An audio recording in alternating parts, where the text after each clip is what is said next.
खबर चंडीगढ़ से है, जहां मुख्यमंत्री मनोहर लाल ने प्रेस कॉन्फ्रेंस की, जहां सीएम मनोहर लाल ने कई अहम मसलों पर जानकारी दी है और प्रेस वार्ता कर सीएम ने बताया है कि चंडीगढ़ में ही हरियाणा की अलग विधानसभा बनेगी और जहां सरकार ने विधानसभा के लिए जगह फाइनल कर ली है, वहीं सीएम मनोहर लाल ने बताया है कि साल 2016 के जाट आरक्षण आंदोलन के दौरान दर्ज 54 मामलों की फिर से समीक्षा होगी और वहीं इन मामलों में 117 लोगों की गिरफ्तारी भी हुई थी और इसके साथ ही उन्होंने कई मामलों की विस्तृत जानकारी दी।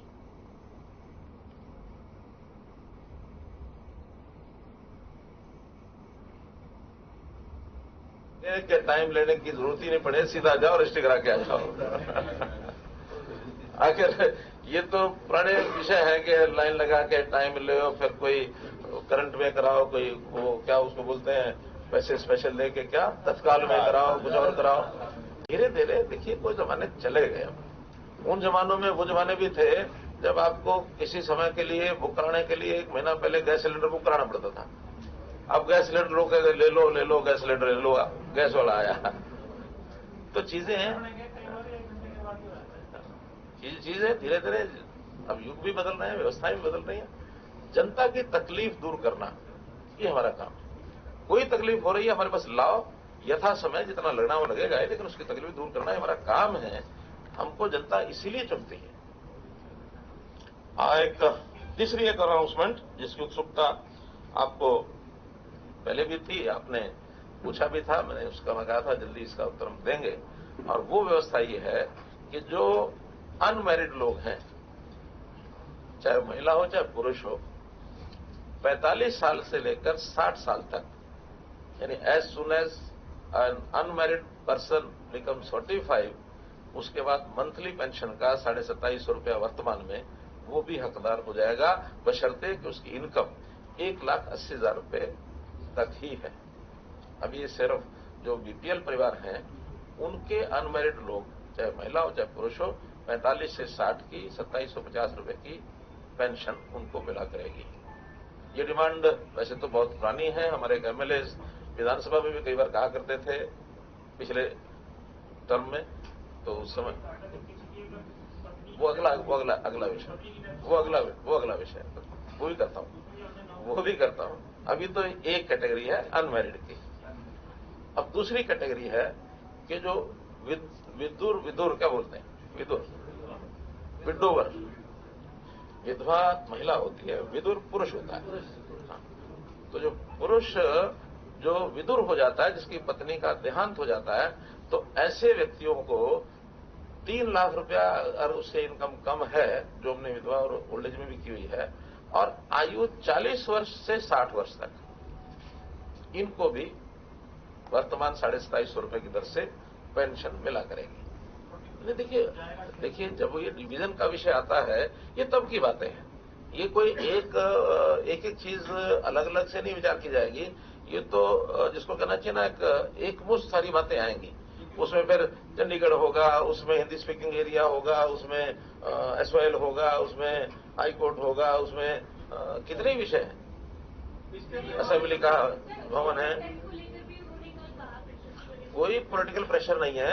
हमें हरियाणा की जनता पर वजन नहीं पड़ना चाहिए। ऐसा अगर वो हमको सिद्ध करके दे देते हैं तो हमको कोई दिक्कत नहीं। लेकिन अगर किसी टैक्स का कोई ऐसा टैक्स जो इंटरस्टेट एक एसेट है या एक इशू है, उसमें वो टैक्स लेकर के अपनी जनता को टैक्स दें और उसका वजन बाकी स्टेट्स पर पड़े, ये लॉजिकली भी ठीक नहीं है, एथिकली भी ठीक नहीं है।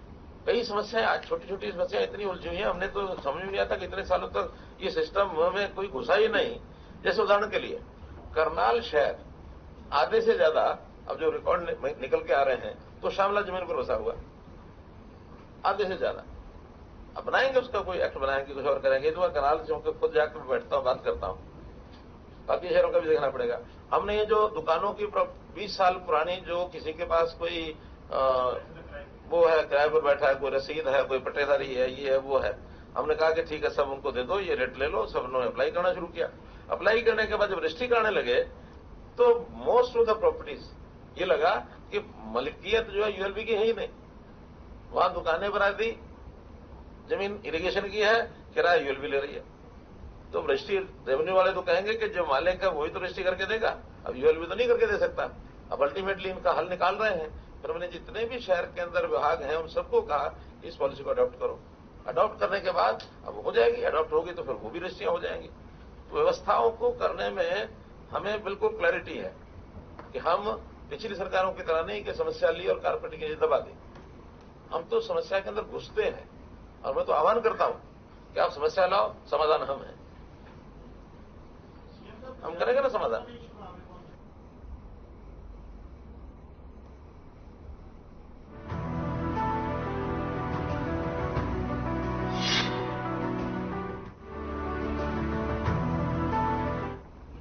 मुख्यमंत्री मनोहर लाल ने डॉक्टर श्यामा प्रसाद मुखर्जी की जयंती पर उन्हें विनम्र नमन किया है। उन्होंने ट्वीट करते हुए लिखा है कि धारा 370 हटाने के संकल्प के साथ यह अमर नारा देकर कश्मीर को भारत का अभिन्न अंग बनाने के लिए अपने प्राणों की आहुति देने वाले डॉक्टर श्यामा प्रसाद मुखर्जी जी के जयंती पर उन्हें विनम्र नमन करता हूं और भारतीय जनसंघ के रूप में 1950 में उन्होंने जो बीज बोया था, आज वह Bharatiya Janata party RuPay what वृक्ष का रूप लेकर सांस्कृतिक और राष्ट्रवाद और अंत्योदय लक्ष्य के पथ पर दृढ़ता से अग्रसर है।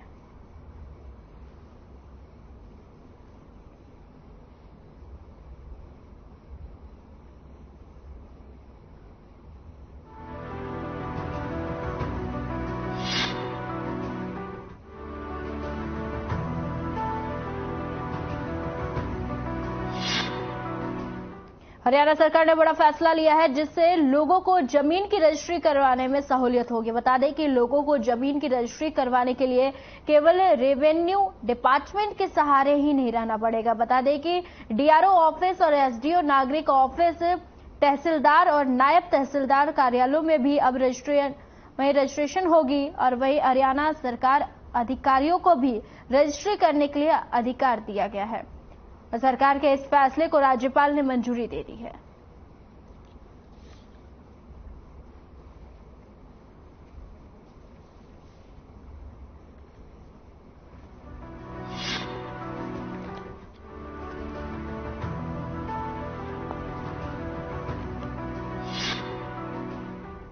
करनाल में मेरठ रोड पर तेज रफ्तार का कहर देखने को मिला, जहां कार ने बाइक सवार मां बेटी को टक्कर मार दी और हादसे में दोनों की मौत हो गई और पुलिस ने मामला दर्ज कर आगे की जांच शुरू कर दी है। बताया जा रहा है कि गांव भुसली का रहने वाला हिमांशु अपनी मां के साथ बाइक पर बहन के घर जा रहा था और तभी गांव मंगलौरा के पास उनकी बाइक को कार ने टक्कर मार दी और हादसे के बाद आरोपी कार चालक मौके से कार छोड़कर फरार हो गया।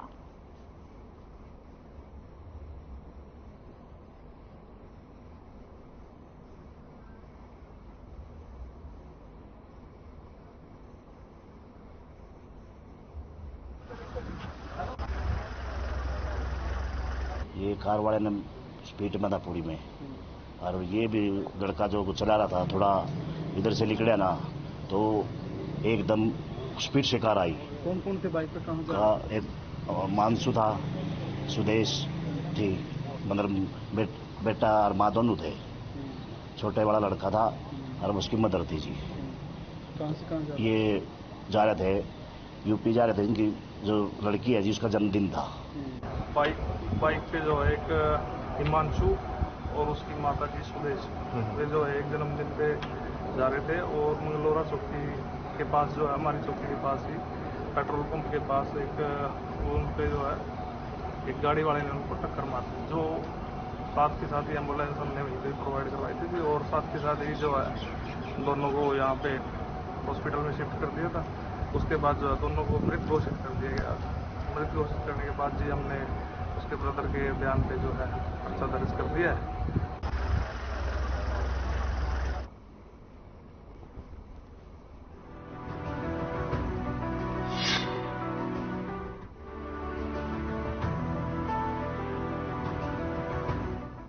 आरएमपी एवं अनुभवी चिकित्सक एसोसिएशन के जोन प्रभारियों की एक जिला स्तरीय बैठक पीडब्ल्यूडी विश्राम गृह यमुनानगर में आयोजित की गई और बैठक की अध्यक्षता एसोसिएशन के प्रदेशाध्यक्ष डॉक्टर ऋषिपाल सैनी ने की है। और बैठक में मुख्य रूप से 10 जुलाई को प्रदेश भर में जिला मुख्यालयों पर मांगों को लेकर सौंपे जाने वाले ज्ञापन संबंधी रणनीति तय की गई है। और बैठक के बाद जानकारी देते हुए एसोसिएशन के प्रदेशाध्यक्ष डॉक्टर ऋषिपाल सैनी ने कहा कि 10 जुलाई को प्रदेश भर में एसोसिएशन से जुड़े सदस्य मांगों को मुख्यमंत्री के नाम जिला स्तरीय ज्ञापन सौंपेंगे। साथ ही कहा कि ज्ञापन के माध्यम से सरकार से मुख्य रूप से Haryana health care worker board के पुनः गठन किए जाने की मांग की जाएगी और इसके अलावा छापेमारी बंद करने और बोर्ड का स्टाफ बहाल करने सहित अन्य मांग की जाएगी।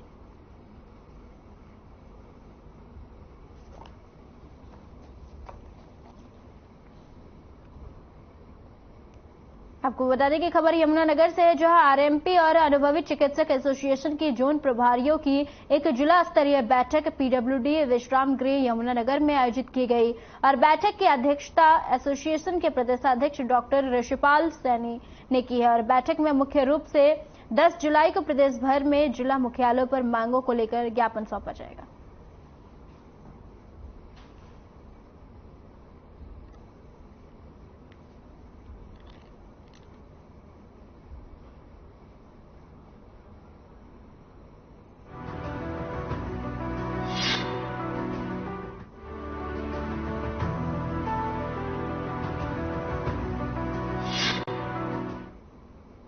कैथल में ट्रैफिक एसएचओ की अगुवाई में ट्रैफिक पुलिस की अलग अलग टीमें बनाकर ट्रैफिक नियमों की उल्लंघना करने वाले के चालान काटे गए हैं। बता दें कि जून माह के दौरान यातायात पुलिस ने ट्रैफिक नियमों की उल्लंघना करने के मामले में 22 इम्पाउंड वाहनों सहित 4,495 चालान किए हैं और इस दौरान पुलिस द्वारा चालकों से 30,05,200 रुपए का जुर्माना वसूला गया है और पुलिस द्वारा मुख्य रूप से बिना हेलमेट के 367 और ओवर स्पीड के 45 और बिना सीट बेल्ट के 165, शराब पीकर ड्राइविंग के 12 और ड्राइविंग करते समय मोबाइल प्रयोग के 7 और अंडर एज के 16 चालान किए गए हैं। वहीं ट्रैफिक एसएचओ रमेश ने कहा कि आमजन वाहन चलाते समय ट्रैफिक नियमों के प्रति लापरवाही बरतते हैं और जिस लापरवाही की वजह से हम खुद को, दूसरों को और अपने परिवार के साथ धोखा करते हैं।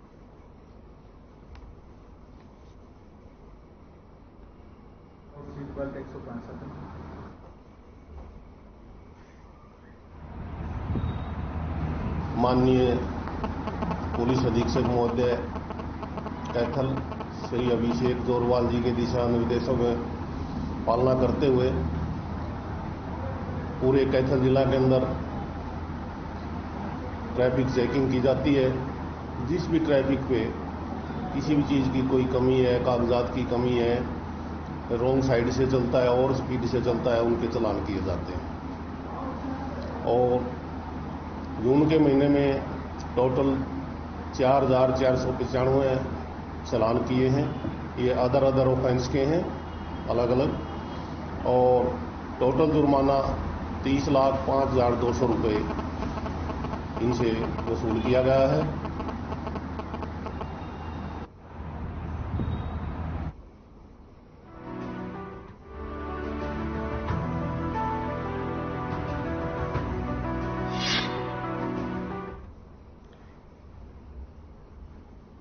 सिरसा और कुरुक्षेत्र स्वास्थ्य विभाग की ज्वाइंट टीमों ने कुरुक्षेत्र के विष्णु कॉलोनी में एक घर पर छापेमारी करते हुए घर में लिंग जांच कराने वाले गिरोह का भंडाफोड़ किया है। टीम ने मौके से अल्ट्रासाउंड मशीन बरामद की है और साथ ही एक व्यक्ति को भी काबू किया है, जबकि एक आरोपी मौके से फरार हो गया और फिलहाल स्वास्थ्य विभाग की टीम और पुलिस आगामी जांच कर रही है।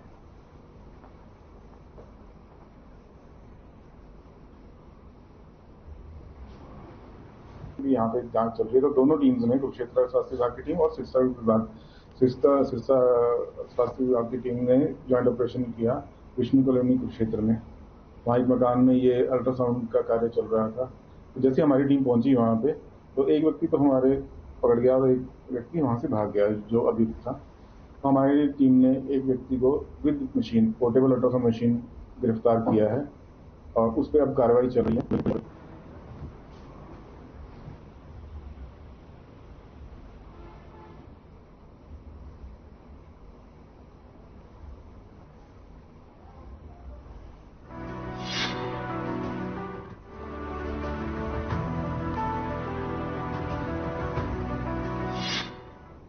यमुनानगर पुलिस ने बिजली विभाग के 2 करोड़ से भी ज्यादा का फ्रॉड करने के मामले में एक्शन कुलवंत और लाइनमैन राजवीर सिंह को गिरफ्तार किया है और इन दोनों ने साल 2020 और 21 में एक फर्म के साथ मिलकर फर्जी बिल तैयार करवाकर बिजली विभाग को चूना लगाने का काम किया था और लाइनमैन राजवीर उस दिनों अकाउंटेंट का काम संभाल रहा था। फिलहाल पुलिस दोनों को कोर्ट में पेश कर 4 दिन के रिमांड पर लेगी और पुलिस का कहना है कि फिलहाल मामले की तफ्तीश जारी है और क्योंकि अभी पुलिस ने अभी तक उस फर्म के बारे में भी खुलासा नहीं किया है।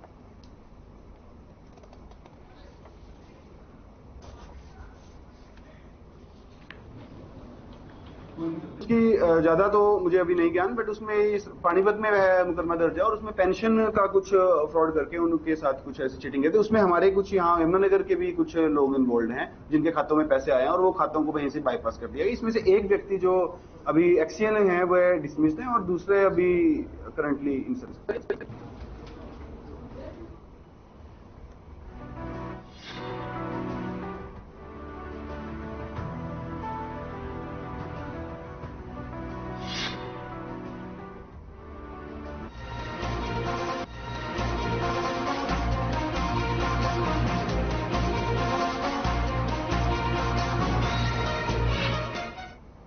देश की जनता अब जुमलेबाजी से तंग आ चुकी है। बीजेपी के नेता पहले जनता से वादे करते हैं और बाद में बयान देते हैं कि यह तो जुमलेबाजी थी और यह कहना है पूर्व केंद्रीय मंत्री कांग्रेस पार्टी के राष्ट्रीय सचिव कुमारी शैलजा का। और कुमारी शैलजा ने रतिया में अनेकों कार्यक्रमों में शिरकत की और बड़े बयान दिए हैं और जहां अब जनता बीजेपी के झांसे में नहीं आने वाली है और जनता अब बदलाव करने के मूड में है, तो वहीं शैलजा ने यह भी कहा कि बेरोजगारी चरम सीमा पर है, युवा बेरोजगार घूम रहे हैं और रोजगार की तलाश में हैं और प्रदेश सरकार नौकरियां निकालकर उन्हें रद्द कर देती है।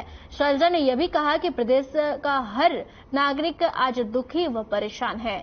इनेलो की परिवर्तन यात्रा पर बोलते हुए शैलजा ने कहा कि पार्टी का अपना काम है और मगर प्रदेश और देश की जनता अब बदलाव करने के मूड में है और उनके सामने कांग्रेस पार्टी ही एक विकल्प है।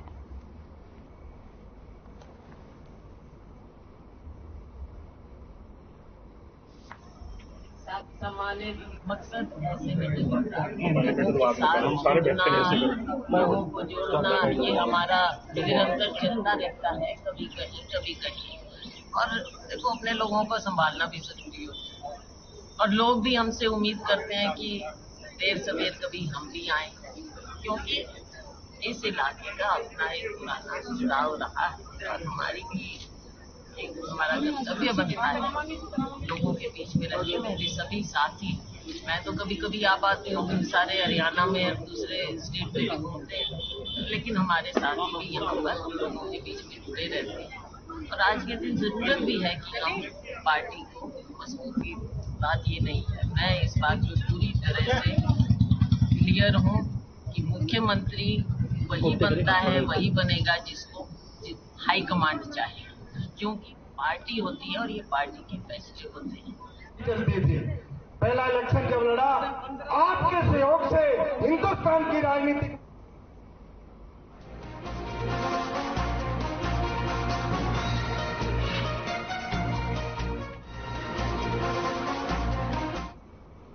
हरियाणा प्रदेश में पंचायती राज में उपचुनाव राज्य चुनाव आयोग के हिदायत अनुसार 9 जुलाई को आयोजित कराए जाएंगे और इसके तहत राज्य में 1958 पंच पदों और 18 सरपंच पदों के लिए उपचुनाव होना है। इसमें से अधिकतर पंच पदों के लिए सर्वसम्मति बन चुकी है और इस बारे में जानकारी देते हुए भिवानी के जिला विकास एवं पंचायत अधिकारी रविंद्र दलाल ने बताया है कि पंचायत उपचुनाव को लेकर 21 से 26 जून तक नामांकन प्रक्रिया चली थी और अब 28 जून तक का नाम वापस लिए गए हैं। साथ ही आपको बता दें कि इसके तहत भिवानी जिला की पंचायत सिकंदरपुर में एक पद सरपंच और 9 वार्डों में पंच पदों के लिए उपचुनाव करवाया जाएगा और भिवानी जिला में सिकंदरपुर ग्राम पंचायत के लिए सरपंच पद के लिए 4 उम्मीदवार मैदान में हैं और भिवानी के जिला विकास एवं पंचायत अधिकारी रविंद्र दलाल ने बताया कि 9 जुलाई को होने वाला उपचुनाव सुबह 7 बजे से शाम 6 बजे तक आयोजित होगा। चुनाव संपन्न होने के बाद मौके पर ही परिणाम घोषित कर दिया जाएगा।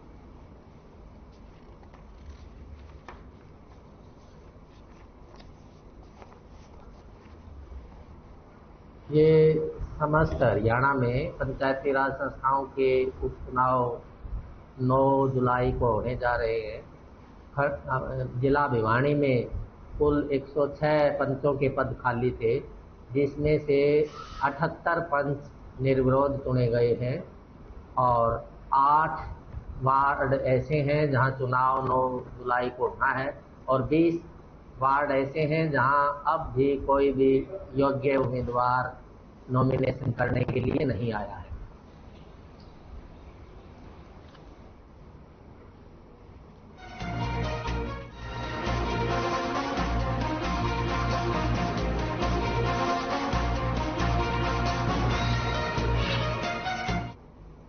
मौसम में बदलाव बन रहा है सांस के मरीजों के लिए खतरा। और बल्लभगढ़ के सिविल हॉस्पिटल के एसएमओ डॉक्टर टीसी गढ़वाल का कहना है कि ओपीडी में मरीजों की संख्या फिर से बढ़ने लगी है। मौसम में बदलाव होने की वजह से मरीजों की संख्या बढ़ने लगी है और सांस के मरीज और बुखार के मरीज ज्यादा आ रहे हैं। खांसी, जुकाम, अस्थमा और बुखार के मरीज और सांस के पेशेंट ज्यादा हो गए हैं और इस दौरान अस्थमा के लक्षणों का भी मौसमी विस्तार एक सामान्य घटना है। दमा या अस्थमा ठंडी हवाएं दमा के लक्षणों का गंभीर बना सकती है और जैसे सांस लेने में बहुत तकलीफ होना, दमा के मरीजों को अपने साथ हमेशा दमा की दवाई रखनी चाहिए।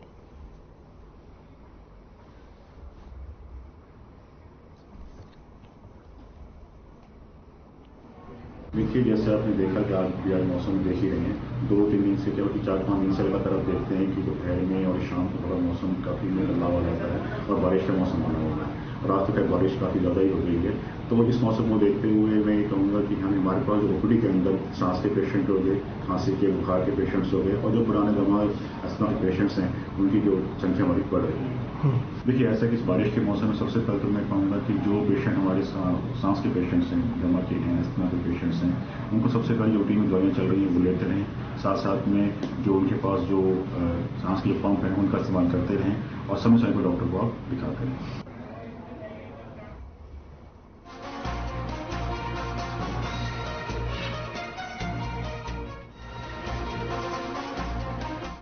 फरीदाबाद में कांवड़ियों को किसी भी तरह की कोई परेशानी ना हो, इसको लेकर पुलिस ने उनके लिए रूट तैयार किया है जहां चप्पे चप्पर पर पुलिस कर्मचारी तैनात रहेंगे और इसके अलावा किसी भी कांवड़ियों के पास बेसबॉल का वही डंडा या घातक हथियार मिले तो उसके खिलाफ भी पुलिस सख्ती से कार्रवाई करेगी।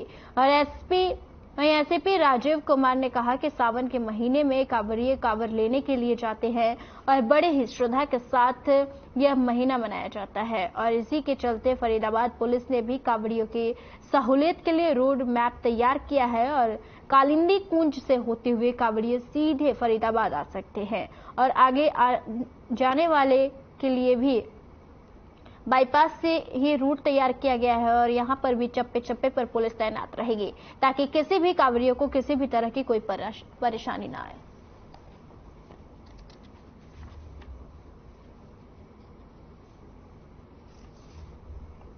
देखिए, हर वर्ष की भांति हमने फूल प्रूफ इंतजाम किया हुआ है। इसमें पुलिस कमिश्नर महोदय श्री विकास अरोड़ा जी के डायरेक्शंस पे सभी एसएपी, एसएचओ, डीसीपीज की मीटिंग ले ली गई थी और सभी को दिशा निर्देश दिए गए हैं कि इसमें कोई भी लापरवाही ना बरती जाए। इसके लिए अलग से प्रोग्राम भी जारी हुआ है और इसमें लगभग 184 हमारे नहर पार जो जितने भी हमारे डेजिनेटेड जो रास्ता है वहां पे 184 पुलिस पर्सनल की डिप्लॉयमेंट कर दी गई है। 10 पॉइंट्स एम्बुलेंसेज के लिए लगाए गए हैं, फायर ब्रिगेड लगाई गई है।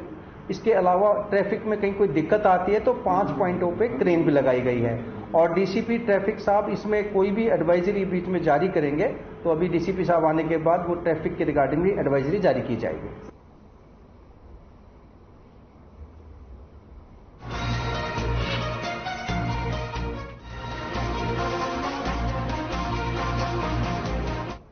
जुलाना के एक दुकानदार को कुछ अज्ञात युवकों द्वारा दुकान पर आकर 2 करोड़ की फिरौती मांगने का मामला सामने आया है और पुलिस से मिली जानकारी के अनुसार बताया है कि जुलाना के पुराना बस स्टैंड के पास एक दुकान पर कल देर शाम करीब आधा दर्जन युवक गाड़ी में सवार होकर आए थे, जिसके बाद दुकानदार से उसके बिजनेस और परिवार की जानकारी ली और 2 करोड़ रुपए की फिरौती की मांग करने लगे और फिरौती की मांग के बाद धमकी देते हुए कहा कि यदि किसी प्रकार की शिकायत पुलिस को दी तो अंजाम अच्छा नहीं होगा। और घबराए दुकानदार ने घटना की सूचना डायल 112 पर दी की और जुलाना थाना में लिखित शिकायत दी और जिस पर पुलिस ने मामला दर्ज कर जांच शुरू कर दी है। वहीं परिवार और दुकानदार अब डर से, आपको बता दें कि अब डर के साए में जी रहे थे, जो कि जुलाना के थाना प्रभारी समरजीत ने बताया कि उन्हें एक दुकानदार द्वारा शिकायत मिली है कि उसके दुकान पर कुछ युवकों द्वारा फिरौती की मांग की गई है और जिसमें 2 करोड़ रुपए की रकम है और तथा घटना सीसीटीवी कैमरे में कैद हो गई है और सीसीटीवी कैमरे के आधार पर आरोपियों की पहचान की जा रही है।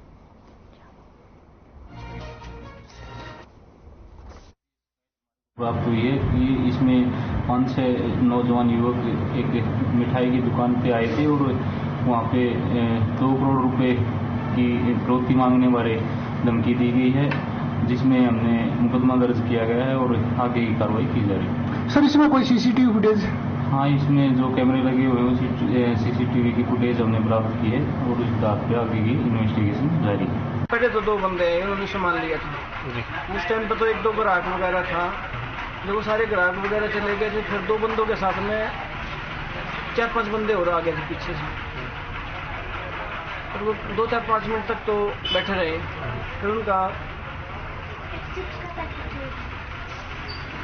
फिर वो बोले भैया, उनमें से एक बंदा कह रहा था बीच ज्वेलरी का शोरूम बता रहे थे और इसका तो ये तो कुरकुरे बच्चा।